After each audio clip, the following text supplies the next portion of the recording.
Hello friends, आज की class का हमारा टॉपिक है block diagram of computer. Block diagram of computer क्या होता है और किस तरह से कार्य करता है, इन सारे टॉपिक्स के बारे में हम वन बाय वन बात करने वाले हैं। तो सबसे पहले हम यहाँ बात करेंगे कि ब्लॉक डायग्राम ऑफ कंप्यूटर आखिर होता क्या है। देखिए, हमें हमेशा से ये कहा जाता है कि जब भी आप कंप्यूटर की डेफिनेशन को लिखें, उसकी परिभाषा को आप लिखें, तो आपको परिभाषा के साथ में ब्लॉक डायग्राम बनाना जरूरी है। अब ये डायग्राम आखिर होता क्या है? देखिए, जब भी एक यूजर कंप्यूटर से कम्युनिकेट करता है या जब भी एक यूजर कंप्यूटर पर अपना कोई भी कार्य करता है, तो सबसे पहले अपने इंस्ट्रक्शंस और अपने ऑर्डर्स को कंप्यूटर में डिलीवर करता है। ठीक है, उसके बाद उस इंस्ट्रक्शंस पर या उन ऑर्डर्स पर प्रोसेस की जाती है और प्रोसेस करने के बाद उसका आउटपुट जो है वो किसी यूजर को दिखाया जाता है या उसी यूजर को दिखाया जाता है। ठीक है, तो इस पूरे की पूरी प्रोसेस को, इन सारे के सारे स्टेप्स को एक डायग्राम के रूप में दर्शाना ब्लॉक डायग्राम ऑफ कंप्यूटर कहलाता है। अब ये काम करता कैसे है, ये मैं आपको बताने वाला हूं।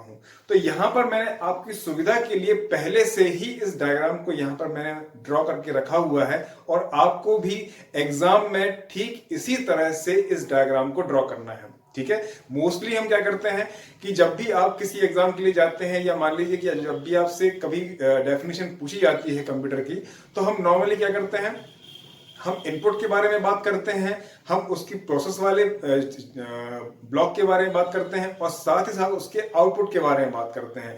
पर उसमें होता क्या है कि जो हमारे मार्किंग होती है या जो मार्क्स हमारे होते हैं वो हमें ज्यादा नहीं मिल पाते हैं। तो आपको ज्यादा से ज्यादा मार्क्स किस तरह से गेन करना है वो मैं आपको आज यहाँ पे बताने वाला हूं।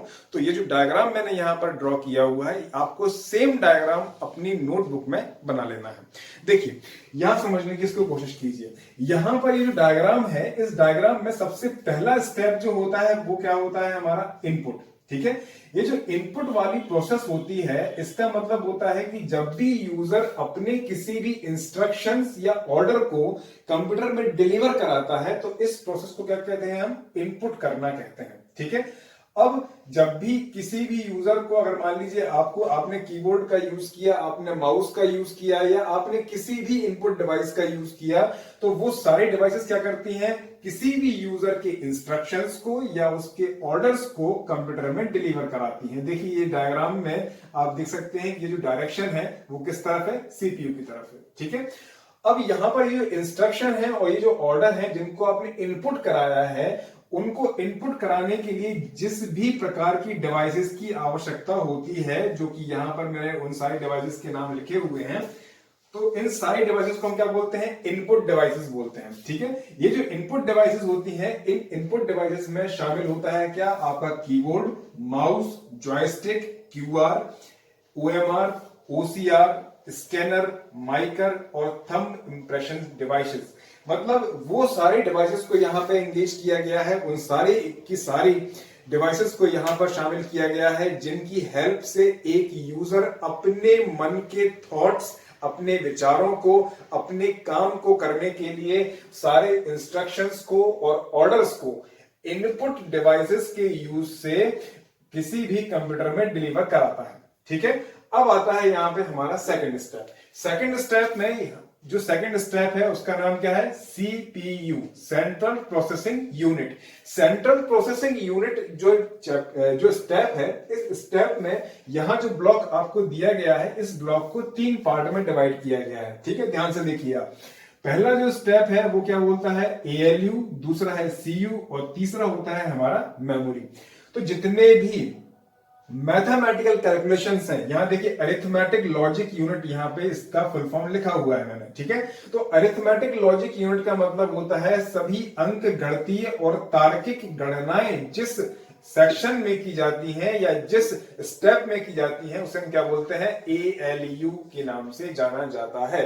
ठीक है, अब अंक गणितीय गणनाएं कौन कौन सी होती हैं, सबसे पहली आप देखिए नंबर्स को जोड़ना। ठीक है, नंबर्स को जोड़ना, उन्हें घटाना, उन्हें गुणा करना, भाग करना, फिर दो नंबर्स के बीच में तुलना करना, फिर कौन सा नंबर बड़ा है, कौन सा नंबर छोटा है, ये सारे सारे मैथमेटिकल कैलकुलेशंस जो भी हैं वो सब कहां परफॉर्म किए जाते हैं, ALU के अंदर परफॉर्म किए जाते हैं। ठीक है, तो यहां पर CPU के अंदर सेंट्रल प्रोसेसिंग यूनिट के अंदर पहला स्टेप क्या होता है आपका ALU। ठीक है, अब बात करते हैं हम कंट्रोल यूनिट की। तो कंट्रोल यूनिट जो होता है, कंट्रोल यूनिट एक ऐसा यूनिट होता है जो किसी कंप्यूटर सिस्टम में लगे हुए सारे के सारे पेरिफेरल्स को कंट्रोल करता है। अब यहां पर देखिए एक नया वर्ड निकल के आपके लिए आया है, पेरिफेरल्स। ठीक है ना, तो ये जो पेरिफेरल्स हैं ये क्या होते हैं, इनके बारे में हम बात करते हैं। तो देखिए पेरिफेरल्स का मतलब होता है वो सारी डिवाइसेस, वो सारी मशीन्स या वो सारे इक्विपमेंट्स जो किसी कंप्यूटर में बाहर से लगाए जाते हैं, पेरिफेरल्स कहलाते हैं। ठीक है, अब ये यहां पे जब मैंने कंप्यूटर की बात की तो मैंने यहां CPU पे टिक क्यों किया, इसका रीजन भी सुन लीजिए। देखिए कई लोगों को ये भ्रांति होती है, ये कई लोगों को ऐसा लगता है कि कंप्यूटर का मतलब होता है कि जो मॉनिटर हमारे सामने रखा हुआ है, जो कीबोर्ड रखा हुआ है, जो माउस रखा हुआ है, वही हमारा कंप्यूटर है। पर ऐसा नहीं होता है। कंप्यूटर एक डेस्कटॉप की अगर हम बात करें तो डेस्कटॉप में जो हमारा CPU होता है वो CPU ही हमारा कंप्यूटर है। ठीक है, ना तो मॉनिटर हमारा कंप्यूटर होता है, ना कीबोर्ड हमारा कंप्यूटर है और ना ही माउस हमारा कंप्यूटर है। तो यहां पर कंप्यूटर क्या है, हमारा CPU है। ठीक है, तो सेंट्रल प्रोसेसिंग यूनिट जो होता है, इसमें जितनी भी चीजों को, जितनी भी डिवाइसेस को आप ऐड करते हैं, जितनी भी डिवाइसेस मैंने यहां पे लिखी हुई हैं, चाहे वो इनपुट वाली डिवाइसेस हो या आउटपुट वाली डिवाइसेस हो, ठीक है, उन सारे के सारे डिवाइसेस को कंट्रोल करने का काम कौन करता है, कंट्रोल यूनिट करता है। ठीक है, तो यहां पर जितने भी आपके keyboard, mouse, joystick, QR, OMR, OCR, scanner, MICR, thumb impressions, monitor, printer, plotter, speaker, जितनी भी डिवाइसेस आप अपने कंप्यूटर में ऐड कर सकते हैं, वो सारी आप कहां ऐड करेंगे, CPU के पास, CPU में जाकर के ही आप ऐड करते हैं। ना तो आप मॉनिटर में करते हैं, ना ही आप कीबोर्ड में करेंगे ऐड, और ना ही आप माउस में ऐड करते हैं। कहां करते हैं, हम CPU में करते हैं। ठीक है, अब देखिए, अब जो थर्ड स्टेप आता है, थर्ड स्टेप क्या बोलता है, हमारा मेमोरी। ठीक है, तो मेमोरी जो है, मेमोरी एक ऐसा पार्ट होता है जहां पर यूजर द्वारा तैयार किए जाने वाले, मतलब उपयोगकर्ता द्वारा तैयार किए जाने वाले सारे के सारे डॉक्यूमेंट्स, चाहे वो किसी इमेज पर काम करे यूजर, चाहे किसी साउंड पर काम करे, चाहे किसी टेक्स्ट पर काम करे, चाहे किसी पैराग्राफ पर काम करे, चाहे ग्राफिक्स पर काम करे, या आप किसी भी एलिमेंट के साथ में काम करें, आप जब भी उसे किसी भी एप्लीकेशन में तैयार किए गए डॉक्यूमेंट को जब आप सेव करते हैं, तो सेव की जाने वाली फाइल हमेशा कहां से होती है, मेमोरी में सेव होती है। ठीक है, अब यहां पर आता है हमारा थर्ड स्टेप। तो थर्ड स्टेप होता है, थर्ड स्टेप आता है हमारा आउटपुट वाला। ठीक है, ये जो आउटपुट वाला स्टेप होता है, इस स्टेप में होता क्या है, देखिए यहां पर हमने क्या किया, अपने इंस्ट्रक्शंस को हमने डिलीवर किया बाय इनपुट डिवाइसेस। इस प्रोसेस को हम क्या बोलते हैं, इनपुट करना बोलते हैं। पर जिन डिवाइसेस का यूज करके हमने इनपुट दिया, उन्हें हम क्या बोलते हैं, इनपुट डिवाइसेस। ठीक है, फिर हमारा सेकंड स्टेप आ गया CPU में। CPU में ALU, CU और मेमोरी से हम इंटरेक्ट हुए।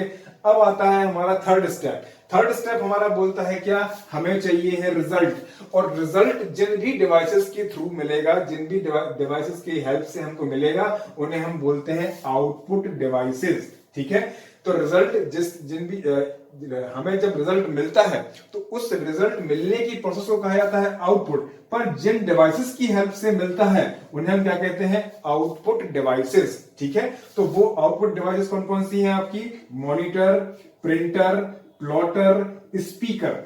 ये जो आपकी मेन डिवाइसेस हैं, ये आपकी है आउटपुट डिवाइसेस। तो इन डिवाइसेस का यूज करते हुए आप किसी भी प्रकार के रिजल्ट को आसानी से प्राप्त कर सकते हैं। ठीक है, चाहे आप इमेज पर काम करेंगे तो सबसे पहले आपको उस इमेज को देखना भी पड़ेगा, तो वो कहां दिखेगी, आपको मॉनिटर में दिखेगी।